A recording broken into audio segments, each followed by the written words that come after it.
That's really what it is, and we've been so fortunate that our audience we have a very loyal audience. Okay.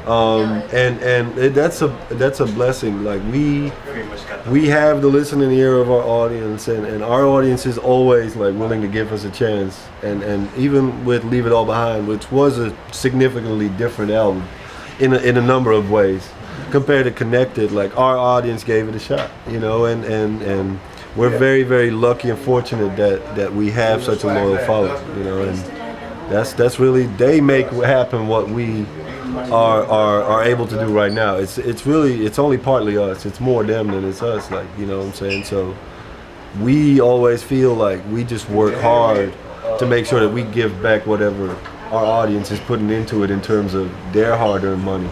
And it shows, and you guys have been successful, and especially independent, been doing it now for like 10 years, like collectively. What advice you give to a lot of independent artists who are going to be watching this? Now I'm going to go around to each of you. What advice you give to someone starting out now, their own group, what would you tell them to do? What pitfalls they should look out for? Oh, you need a network.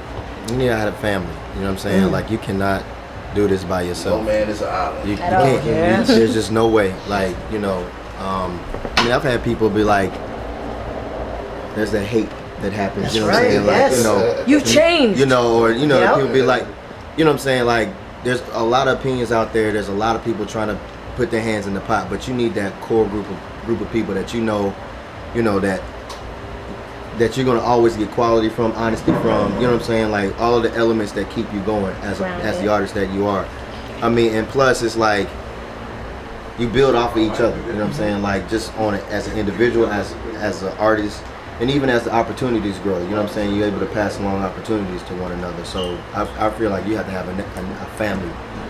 More than a network, you need a family, like, just to be able to grow.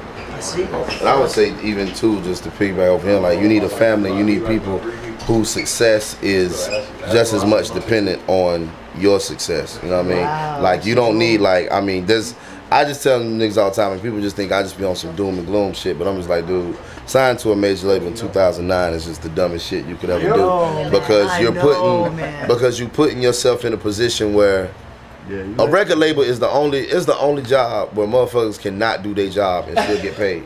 Like, if you a doctor, nigga, you got a doctor and get a check. You have to doctor. You know what I'm saying? Like, no, that's a lawsuit. Yeah, if you a dentist, like, nigga, you gotta pull teeth in order to get paid. But if you a record label, you can sit on product for like years. Like being in the Senate. Yeah, really though. It's all good. And you get your paycheck every month. And you ain't even gotta do shit. Write it out. That's right. And also, you were part of a conglomerate when you were part of a label. I mean, it's just like working for Fridays. You know, they give you that cute pair of suspenders. That's right, yeah. And they give you like 50 buttons, and you can like put your flare on. That's where you get to be an individual. You know what I'm saying? And I know what it's like to be at a label where they were like, "What, you want to sing?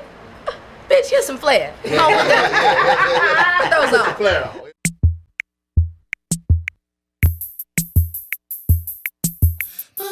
This dude right here, man, you better try to get in early, because this is the night owl.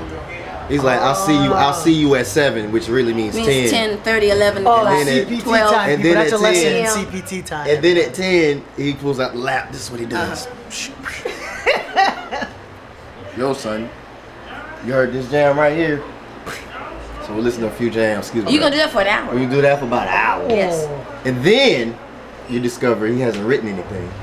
So and then you like, want to eat. You must eat. So then somebody goes out to cook out. You don't know what cookout is. Get the wings. Yes. It's either cookout or the wings. Cook out of the wings. So we do that. So I say about 11:20. Okay. We will start the record. Which was supposed to start at 7 And that won't end to about 3, 4, in the morning. 5 o'clock. And that's just how it goes. Oh, well, I've gotten in my car at 5 a.m. home But and seen the sunrise Yeah. over the horizon. Exactly. My point exactly. The night owl. See, exactly. Yes. So that is the experience of recording with Tay. But I mean, at the end of the day, it's dope. What comes out, you're like, it's incredible. It's watching him work and then just doing your thing at the same time. It's real dope. Yeah, absolutely. And Howard, you in the corner over here. How's it working with this colorful cast right here?